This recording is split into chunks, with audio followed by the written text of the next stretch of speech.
I know Gianni's got a lot of good stuff for us. So Carla, over to you. Let me stop sharing my screen and let's roll. All righty. Hey, everybody. Happy Tuesday. It's Taco Tuesday. Which I love. But hope everybody's having a wonderful day. We're here for another session with Dr. Gianni, our resident history professor here at RAPP.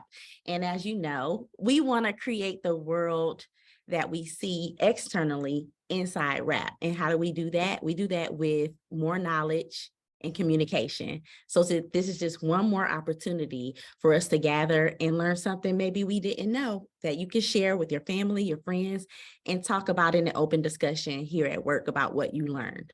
So I will hand it off to Dr. Gianni Clarkson, who I'm happy to have here today, always, for you to share what we're going to learn about today. Hey, good afternoon, everyone. Just really humbled to, of course, be back with you all. I always have the best time and always have some of the best questions and conversation that comes from moments like this. John, once again, thank you again. And Carla and Devin and Nicole, really humbled. Just really thank you. And I'm excited, really, really excited. Okay, so today, John and I didn't tell John this, but John and I are going to write an open love letter. And we're going to write an open love letter to two women in history that are overlooked. We're also going along the way, going to finish writing this open love letter to a lot of really people, wonderful women that are overlooked. We want to explore why they were overlooked, how does it happen, and unfortunately, how can we also break the cycle of it continuously happening inside of social studies teaching and just social awareness, right? So let's get to it. I am going to share my screen over here and I'll make sure I share my sound because there's something really cool that I want you all to hear a little later on, right? And I'm over. No, I don't want to do this. All right. So can you all see this? Yep. Cool. Yep. So this is from Truth to Hammer with Love. The woman that you see on your right is, well, Sojourner Truth. We know some things about Sojourner Truth, but we really don't know a lot of things about Sojourner Truth. And your average person doesn't really know a lot of things about this woman to the left. Although probably at one time or another, we've probably used a variation of a phrase that's on her tombstone. That phrase is very simply, I'm sick and tired of being sick and tired. These women are married together in history by a lot of unique factors that we're going to explore today. And we're going to talk about how do we make sure that we don't allow the efforts of brilliant women to get overlooked yet again. So unfortunately, I'm going to mansplain this, which I feel bad about because I'm a man. But also what I'm going to do is do this with a lot of love because I definitely care about this. So let's look at the story of Isabel Bumphrey, right? And Isabel Bumphrey is the original name or the first name that is given to who we know as Sojourner Truth. Let's go to Akron, Ohio. The year is 1851, May 29th. Now, mind you, if you tell most people, if you bring up Akron in modern day age, people immediately say, oh, that's where LeBron James is from. But Akron is bigger than just where LeBron James is from.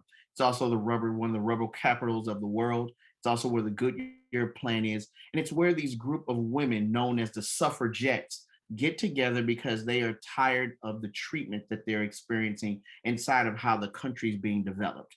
They're looking for the right to work. They're looking for the right to own property. They're looking for the right to vote, the right for their voices to be heard. And they represent this new age of the suffragettes. Let's go here. Right here, what you see is Isabella Beesbell. Isabella Beesbell is the owner of the Alliance, which gets the credit of being one of the first newspapers ever produced and owned solely by a woman. And of course, it covered the suffragettes. Let's go here, if you guys can see my arrow.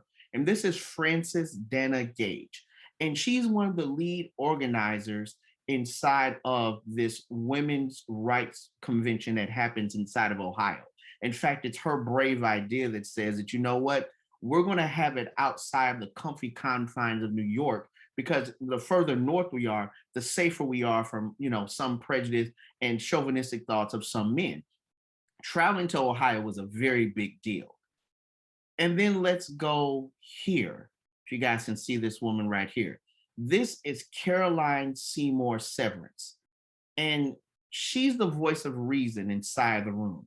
Don't worry, we'll circle back to Caroline in a second. All right. Now I want you to look at this picture in 1851. This is an incomplete picture of America. The incompleteness of this picture is that inside of this women's movement that's happening, there are no faces of the enslaved African or the recently freed African. This causes problems. So there are some African American suffragettes that show up, but the people that I circled here previously, not the third, think that it's not really going to help the movement push forward if African American women are put in the forefront or even seen. That's why it's so difficult if you look inside of any women's suffragette movement photo to find any African American anybody. Even though, believe it or not, Frederick Douglass was a major funder inside of the women's movement, mainly on the end of African American women. So what happened that peculiar day in May 29th, 1851 in Akron, Ohio? Well, after all these great speeches were given by several suffragettes, there's one suffragette that gets up out of nowhere, and this woman shows up. Well, the woman is Sojourner Truth. Sojourner Truth is a interesting woman, to say the least. We don't have any live audio of Sojourner Truth, but we do have the wonderful talents of Kerry Washington that's going to allow us to hear this landmark speech, which is called Ain't I a Woman? In 1851, the black abolitionist and former slave Sojourner Truth spoke to a gathering of feminists in Akron, Ohio. The spontaneous speech, only a few minutes long, was a landmark moment in feminist and abolitionist history.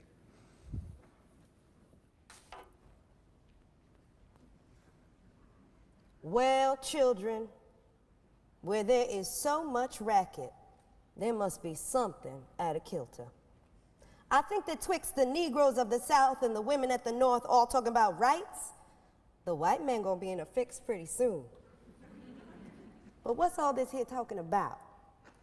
That man over there says that women need to be helped into carriages and lifted over ditches and to have the best place everywhere. Nobody ever helps me into carriages or over mud puddles or gives me any best place. And ain't I a woman? Look at me. Look at my arm. I have plowed and planted and gathered into barns, and no man could head me. And ain't I a woman? I could work as much and eat as much as any man when I could get it.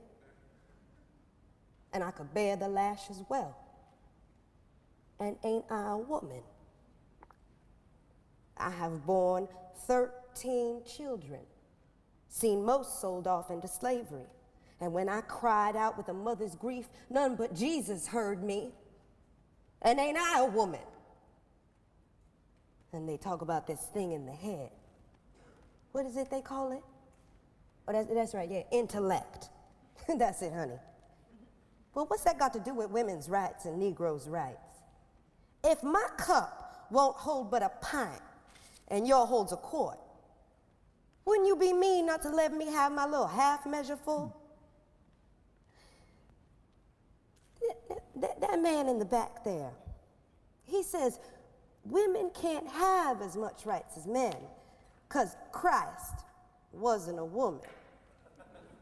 Well, where did your Christ come from? Where did your Christ come from? He came from God and a woman. Man didn't have nothing to do with it.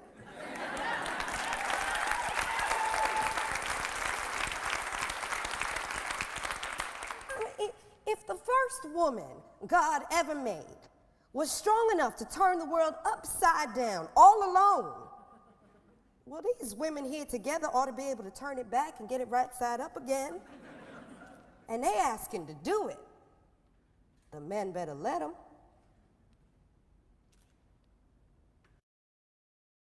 Interesting, right?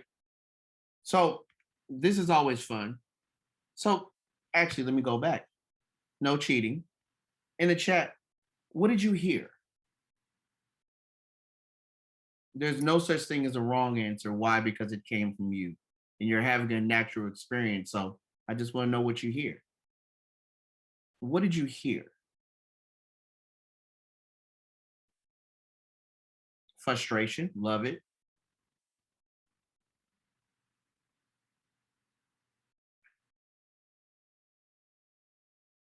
Articulate, inundation, form of processing, a never-ending work. Excellent. Give me one more, just to even the score. Grief, love it. So I went to undergrad for acting, struggle, heard that she might not give any mind attention and she needed help. Excellent. I went to undergrad for acting. Actually left school for a year and a half, acted professionally. And one of the things they talk a lot about with acting or the actor's process or writing any great speech is understanding subtext. In less than a minute and 15 seconds, Sojourner Truth asked a question 5 different times, 5 different ways. And that question is simply, well, ain't I a woman? How do I not match up or check the boxes of being involved inside of this thing of being a suffragette when I have suffered the most inside of building this American dream? This is a very peculiar moment. Let's go on how peculiar this moment is.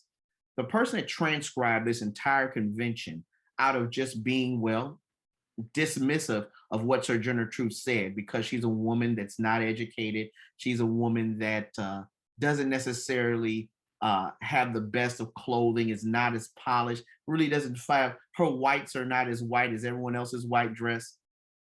She's kind of dismissed. But when the transcribe of that convention comes out, everyone is looking for the Ain't I a Woman speech.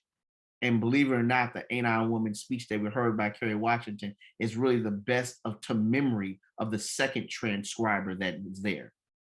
It's another moment where someone is dismissed in history because, well, they don't fit into the lands of dreams or the idea of dreams.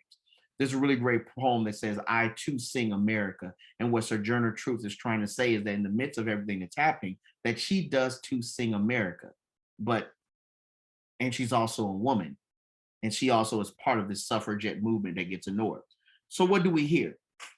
Where's my voice in this newly built democracy?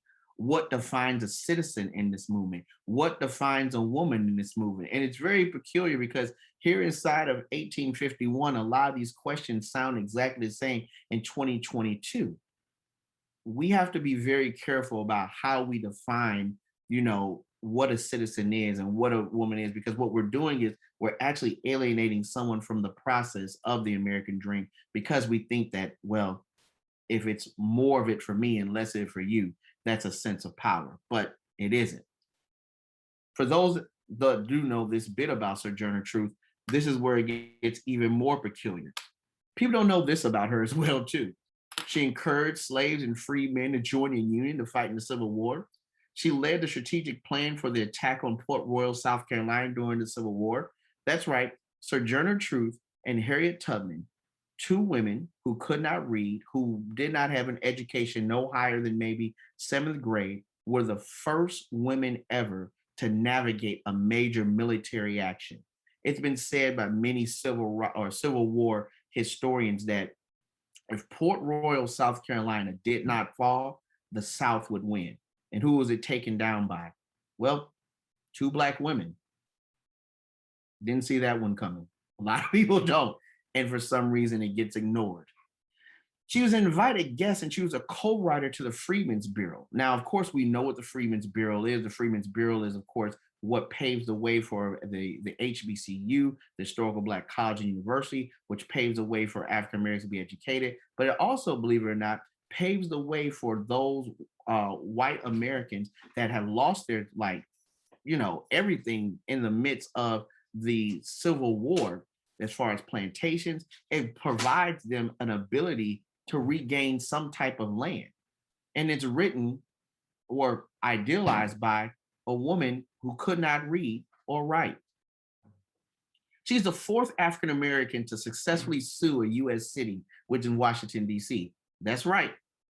In the midst of her traveling to Washington, D.C., there was a whole issue about her not being allowed on the trolley. And she said that that is racist. And considering that that was racist, she actually sued the city of Washington, D.C. and won. But we overlooked this. Why? Well, never mind. You see what I'm doing here, right? She successfully located land that former slaves lived on and sued and got the land rewarded to those slaves through Congress. So for people that know about South Carolina, Georgia, the Geechee columns that are there, well, they can thank Sojourner Truth for that, because she was a woman that put together a plan to make sure that these Geechee colonies, or parts of North Carolina, parts of Tennessee that are owned by African Americans, this was part of a land plot that she designed. This is where it gets a little sad, right? On her tombstone, it says the following: "May we all follow the Lord Jesus, and may we all finally be seen." I hope that you all are seeing her here, because she's more than just a woman. She's a historical icon. And how do we miss it? Well, we miss it because, well, we're looking the wrong way. Let's go here. Fannie Lou Hamer. I told you earlier that Fannie Lou Hamer is very famous for, of course, one of the famous quotes, which is that "I'm sick and tired of being sick and tired." Now, Fannie Lou Hamer is a woman who is inside the civil rights movement, and she is, well, she's built tough. She's the youngest of 20 kids. So she has to know how to use her voice. She had to learn how to practice use her voice. She's the parents, her parents were sharecroppers. She could pick 300 pounds of cotton a day by the age of 13, and she's living with polio at this time.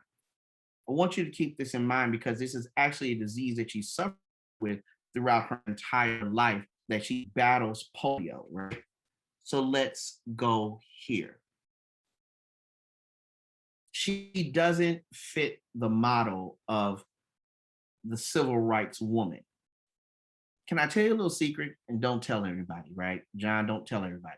John, I see you. You're on your phone. You're going to start tweeting this out. But it's a secret. Don't tell everybody, right? There is a bit of prejudice inside of a movement. If certain people don't look the part, we don't give them a part in the play.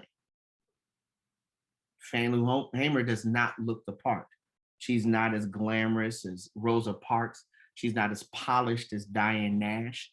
You're once again talking about someone who is dealing with, she's not the polish that we're looking for. Let me go back to something real quick, because I want to make sure this is here. When Sojourner Truth dies towards the latter part of her life, she's accomplishing this last major thing, which is that she's locating the land for former slaves. She's doing this while she is deaf and partially blind. Basically, she's legally deaf and blind and still doing this work. Ain't I a woman? Yes, Sojourner, you are. We understand the question. We just answered poorly, right? So let's go back to Fannie Lou Hamer, who talked about her being sick and tired, being sick and tired. But here's the thing, is that she's not polished. She's not educated enough. She's unfit to lead because of her lack of education. And most importantly, I hate to say it, she's poor. Now, we think about in our mind the pictures of Dr. King, of Malcolm X, of the women of the civil rights movement, the very few women that are in the civil rights movement that are featured. They're very polished, they're very pristine. They have a certain look to them, a certain mystique. This isn't Fannie Lou Hamer's testimony. And most importantly, she ain't interested in your testimony. She's a woman that's trying to find voting rights for the people of Mississippi because her family plantation is being threatened. Let's go here. She was a woman that was feared by the president. Yeah, she was feared by LBJ, feared by Lyndon B. Johnson. And so much so that when she went to Washington, D.C. and asked to see the president, they immediately put her on a bus and said that, hey, we want you to meet the president in this said location. She is somewhere in Charlottesville, Virginia when they let her off. So for people that are familiar with the DC area, Charlottesville is by basically where University of Virginia is. It's nowhere near DC. They literally took her somewhere and anywhere, but not to the president of the United States. But oh, there was a way that once again, they could not ignore the life and times of Fannie Lou Hamer. So let's go here. The year is 1964, August 22nd, and it's the Atlantic City Conference. She leads an organization which is called the Mississippi Freedom Democratic Party. What's happening is that African Americans that are inside the state of Mississippi are not allowed to vote, and a lot of land taxes are being passed, which is basically making sure that African Americans cannot own land in the state of Mississippi. Well, when these votes come up, everyone votes a certain type of way. Why? They vote their interest. However, if there's no African Americans that are not allowed to vote, they can't vote their interest. Why? Because that rule is put in place. So Fannie Lou Hamer goes to this Democratic Party to express her frustration of why the Democratic Party has not, or any political party has not backed the people that literally are inside of Mississippi. Let's draw the picture here, right? We'll go to 1964 and we'll go with this famous thing. Whatever you do, CBS, don't you dare put Fannie Lou Hamer on TV. And we'll talk about how drastic of a measure that the sitting president commits to make sure that Fannie Lou Hamer does not appear on TV. Let's learn something, okay?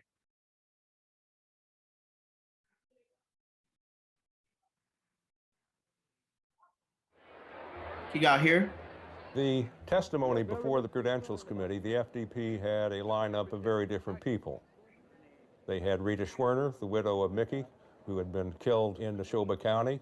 They had Martin Luther King. Everybody knew King.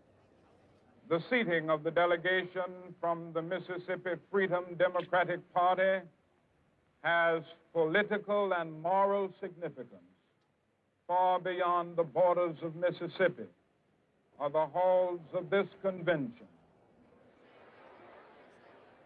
But the highlight. Anyone noticed how she bust up in the club like this? And I did use the term bust up in the club because I can be educated, but come on with me for a second.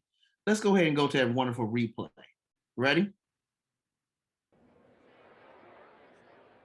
Tell me you don't belong here, but you're really supposed to be here. Hello, somebody? With a whole purse, and she's moving somebody along the way. Now let's watch Fannie Lou Hamer work, okay? Because remember, when you go to a conference, all the speakers are already vetted. They're vetted because this is getting ready to go on TV. LBJ gets word from the Atlantic City that Fannie Lou Hamer has walked up in the club. Let's watch this, okay? The highlight of the testimony was that of Fannie Lou Hamer. The sharecropper who had been evicted from her plantation had come to symbolize the Mississippi movement. Mr. Chairman, and to the Credentials Committee, it was the 31st of August in 1962 that 18 of us traveled 26 miles to the county courthouse in Indianola to try to register to become first-class citizens. We was met in Indianola by policemen. The president, Lyndon Johnson, he's not afraid of Martin Luther King's testimony. He's afraid of Fannie Lou Hamer's testimony. And so he decides that the country should not see her testify live. Johnson is in the White House, and he convened an impromptu press conference. We will return to this scene in Atlantic City, but now we switch to the White House and NBC's Robert Goralski. Now, ladies and gentlemen, the President of the United States. On this day, 9 months ago, He did it knowing that they would break away, thinking he might announce who his choice of vice president was going to be. Instead, he gets up there and he announces, get this, he announces that it's 9 months to the day since Governor Connolly, who was there, was shot along with President Kennedy. So he announced a 9-month anniversary. Everybody's scratching their heads. Thank you very much. And then let's be very clear here. LBJ poopity scoops Fannie Lou Hamer's moment. He does this.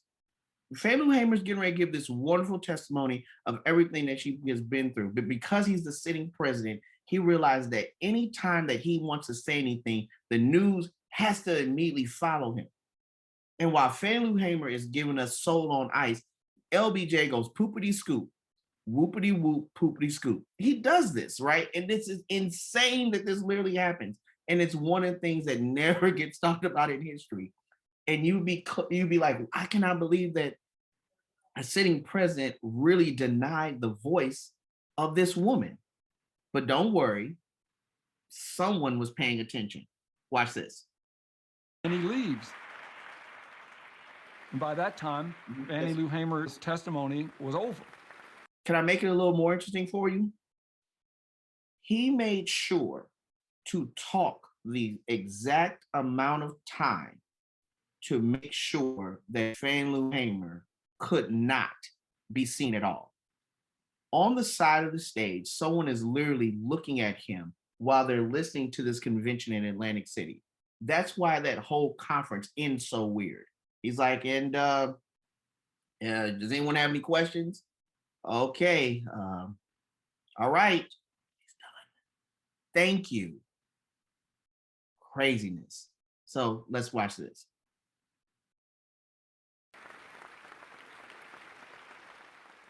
However, it backfired on Johnson because it became a story that she had been taken off television and in the news that night, and for days afterwards, they replayed her testimony. So get this, that same night that this happens, LBJ loses the headline and Fannie Lou Hamer's testimony becomes the major story.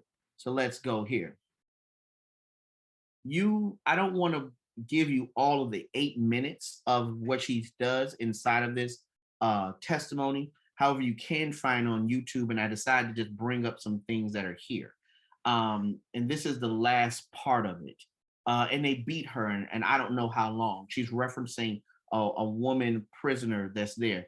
And after a while, she began to pray and ask God have mercy on those people. It wasn't too long before 3 white men came to my cell. One of these men was a state highway patrolman. He asked me where I was from. I told him Louisville, and he said, we're going to check this. They left my cell, and it wasn't too long before they came back, and he said, you are from Louisville, all right. And he used a curse word, and he said, we're going to make you wish you was dead. I was in jail when Medgar Evers was murdered. Medgar Evers, of course, the field secretary for the NAACP, was murdered, was shot literally every bit of 25 to 26 feet away from the door, the back of his house. Usually his children would rush to greet him every evening when he would return. But luckily the kids were asleep when he returned, because maybe those kids would have perished as well too. All of this on account of we want to register to become first-class citizens. And if the Democratic Party is not seated now, I question America.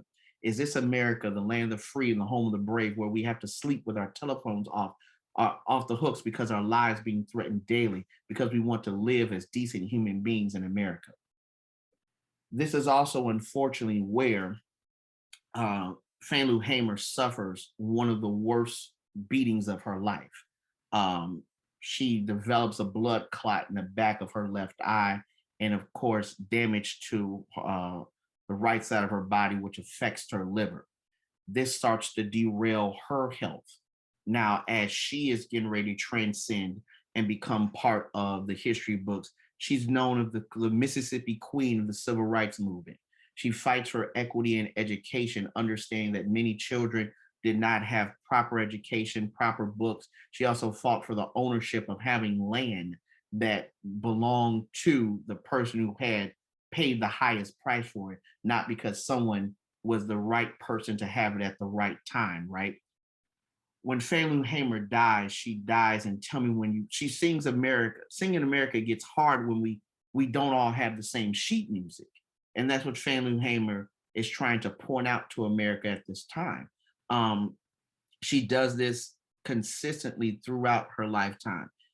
She is able to make many different gains in changing the shape of how children are bused in the city of Mississippi, because talk about some dirty politics. There was buses that were in Mississippi that were responsible for making sure kids got from point A to point B. But however, the schools are too far and the buses don't show up. So what it does is it makes kids fall further and further behind in a state that's already so low in education. Just to prove how damaging Mississippi was to Black folks, Mississippi to this day is still ranked 50th in education. And I could be a real super nerd here and bring out all the educational journals in the world. But believe it or not, those journals from decade to decade to decade point out that the injustices that happen to African-American students are the leading causes of why in 2022, Mississippi is so far behind as a state in education. It's literally generational misservice of kids getting educated, no matter who inserts there, right? So when Sojourner Truth, I'm spoiling the lead. When Sojourner Truth unfortunately does leave us, she's of course dies the same way Sojourner Truth does, basically legally blind and legally deaf, giving her whole vehicle, her whole instrument to a movement, and it cost them the same exact thing, which is crazy, right? So now, what do we do? Great question.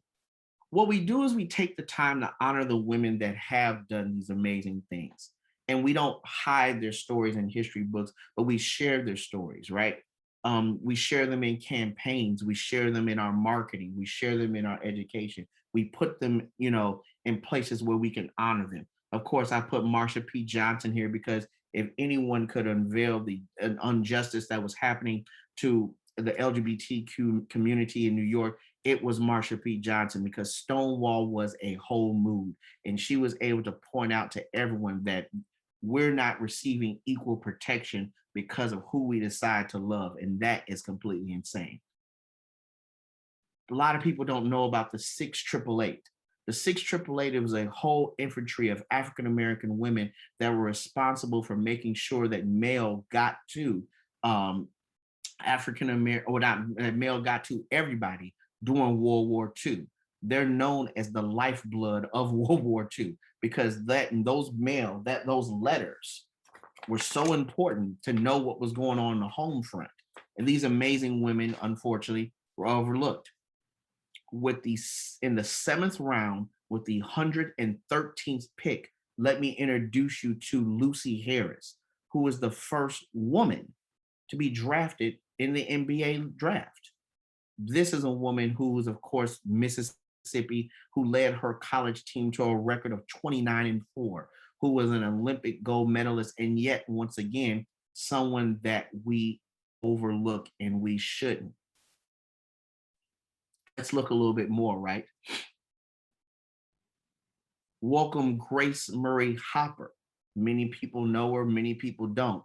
If you've ever used your cell phone to get from point A to point B, that's Grace Murray Hopper. Why? Because she is the designer of, once again, the early instruments that let us know where like Waze or any type of just travel happens because of a satellite that she helped design. Military genius, multiple masters, multiple bachelors inside of computer science, but yet we think that this design belongs to someone else. In fact, she really put together some of the early blueprints of the cell phones that we have in our hands right now. But she's overlooked as well. Our job in this is not to be, well, Elizabeth or Francis, although they're really cool people, but our job is to be Caroline. And the reason why I'm bringing back up this picture, because Caroline Seymour Severance was the woman that made sure that moving forward, that African-American suffragettes were part of the movement inside of Ohio. She also made sure that, well, this newspaper that is going up, she also was a major contributor to the Crisis being the major newspaper that's part of the NAACP. We all sing America better when we share the sheet music, and we should share this sheet music with the wonderful women that helped to build our country. I hope that this has been helpful, and I hope you've enjoyed. Thank you so much.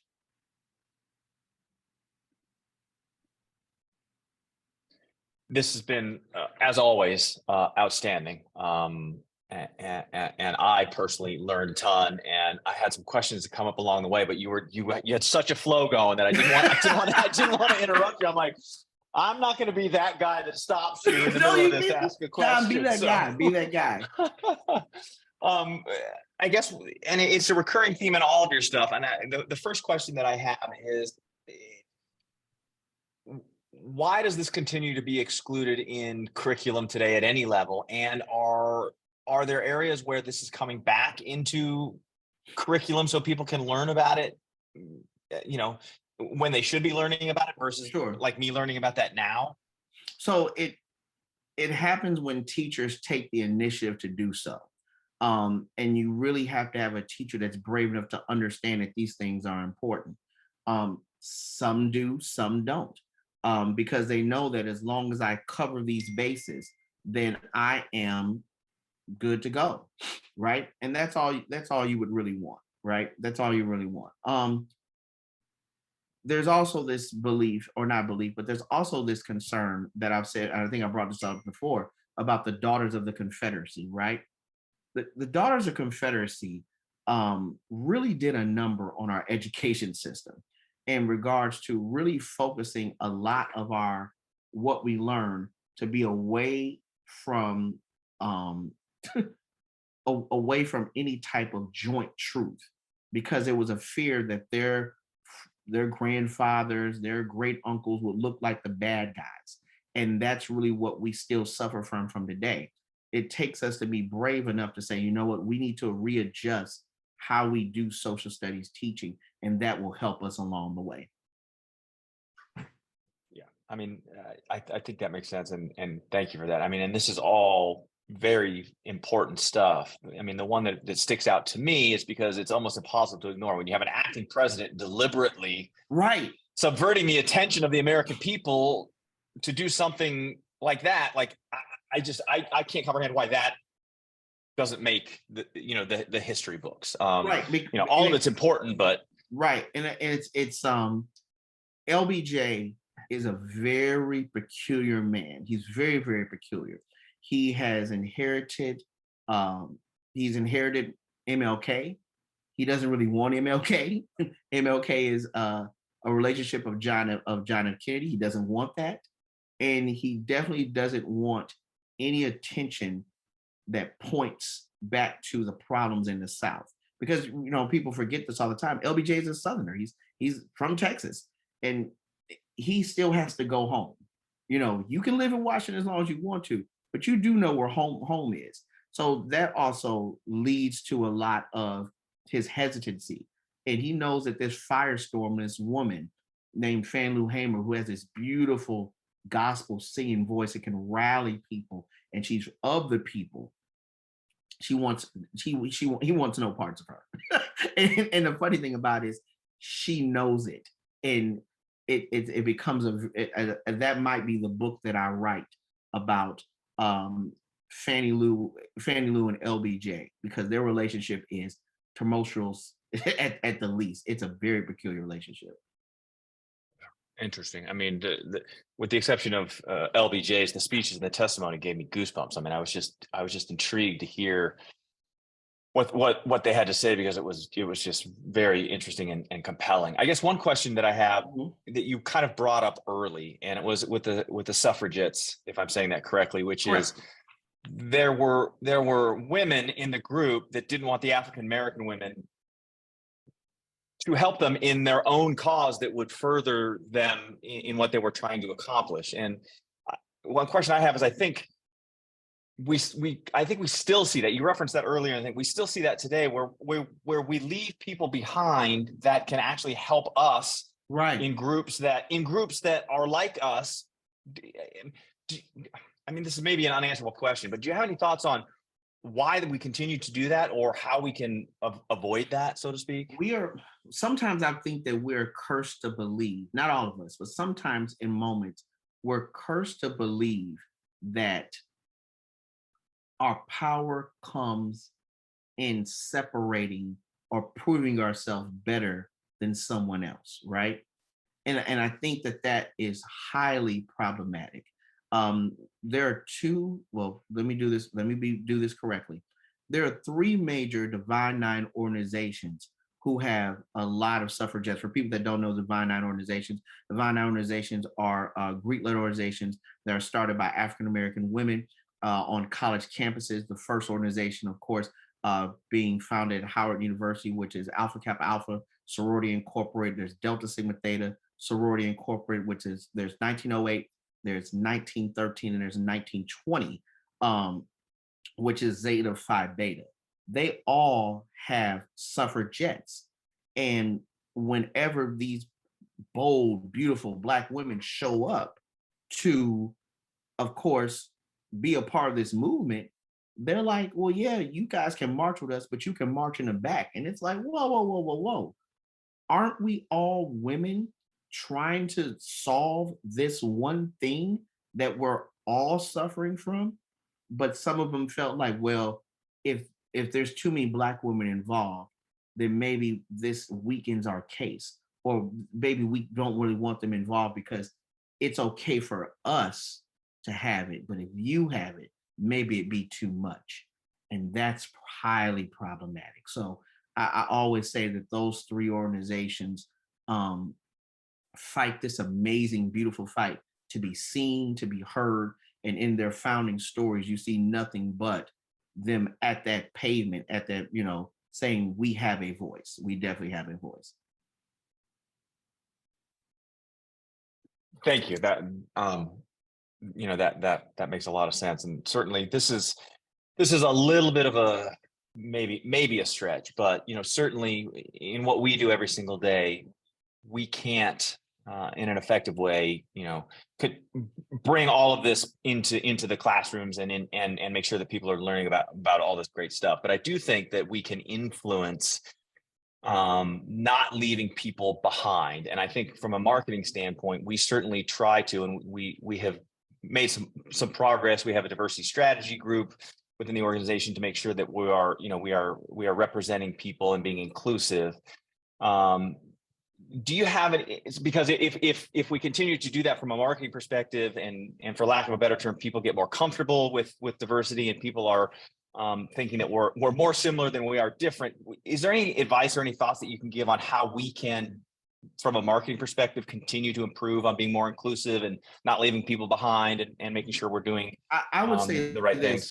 Yeah, I would say, take the time to find a historian that can tell these very unique stories.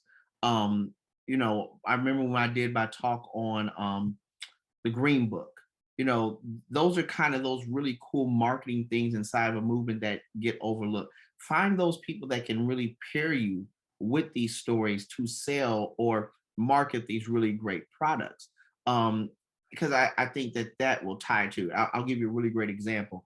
About 4 or 5 years ago, Coors did a campaign for Joe Flores. And a lot of people are like, I don't know who's Joe Flores. Joe Flores was the first minority coach in the NFL. In fact, we'll make him even more interesting. He's one of 2 NFL players to ever win a Super Bowl ring as a player, assistant coach, and a head coach. And during Hispanic Heritage Month, we should definitely honor him. He was the first Latino quarterback to win a Super Bowl. And he was on the outside looking in, trying to get into the Hall of Fame, but yet he was one of the most winningest coaches of all time. He won 70% of his games. And Coors created this marketing campaign for the Iceman, Joe Flores, which led to, in 2021, him joining the Hall of Fame. And his Hall of Fame class was Peyton Manning and Charles Woodson.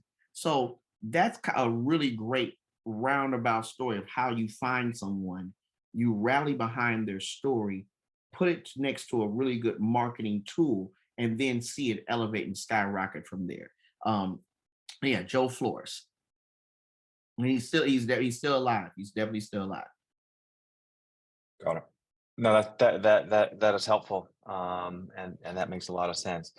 Again, this is fantastic stuff. I know I learn things every single day, and when we prep for it, I go do my research and learn things. I will continue to read and try to make sure I educate myself and those that I know. Those were the questions that I had. I don't know, Carla or Devin or Nicole, did we get any questions that came in through the chat, or are we good to kind of close it out for this session?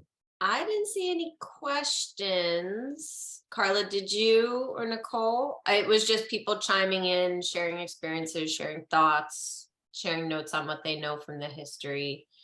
But last shout for questions in the chat if anyone has any. And sorry again about apparently Zoom just trying to set me up to fail today. So hi y'all. I see in the chat Darylyn actually had a good question.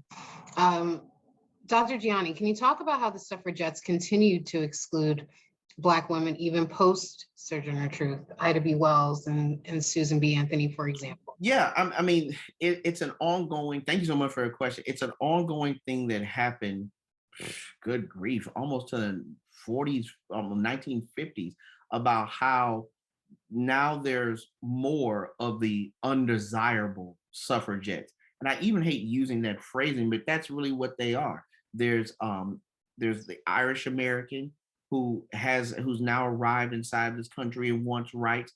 There is now a Native American, or as I like to call them, original American suffragette who's like, there's things that I want out of this. There's Asian Pacific, the Pacific Rim has now entered this conversation, have now entered the chat, and they want things as well too, right? And yet and still, the belief is if I let anyone non-white into this movement, it could derail the movement. And that's why this band of sisters is some fake marketing, because you can't be any type of real sisterhood if someone's left on the outside looking in. And that's where it goes back to what I said earlier about how we talk about, I Too Sing America, and making sure that everyone shares the sheet music, that becomes a problem, right? That becomes a whole problem. And I would really love for social studies teachers to take more time and be more disciplined in talking about these women that get left on the outside looking in, and how they really fight to say, well, I have something to say. I have something to say. There's a unique American experience that I'm going through, and I want you to hear and see me. So. Love that. Thank you. A couple other questions for you. How can people in non-leadership positions help with equality, specifically at our agency? My dad says this all the time. Are you sure you're being a friend? And I know that sounds a little silly, but it's a really great conversation piece that he used with me when I was younger. Whenever there's conversations about ideas or inclusive or who's up for, and this is something that I've talked at other Fortune 500 corporations about, is that, are you sure you're being a friend? And I'm going to waltz this carefully, right? When someone who's not a white man gets a promotion, let's practice saying congratulations, not oh, I guess they filled a quota. Because when we say that, what we're doing is we're derailing that person's career. And we're saying that the only reason why that person achieved that status is because they look a certain type of way. Let's think about here recently with Rachel Nichols and ESPN. She made some very suggestive comments about African-American women who were taking away basically her spotlight reporting. And they were taking it away from her, not because they were Black women, but because they were better at the job. But instead of her saying, maybe I need to raise my game, she did not look in, she pointed out. And that's why she's out of ESPN, she's gone. So that's an in-house tool that I think we all can practice.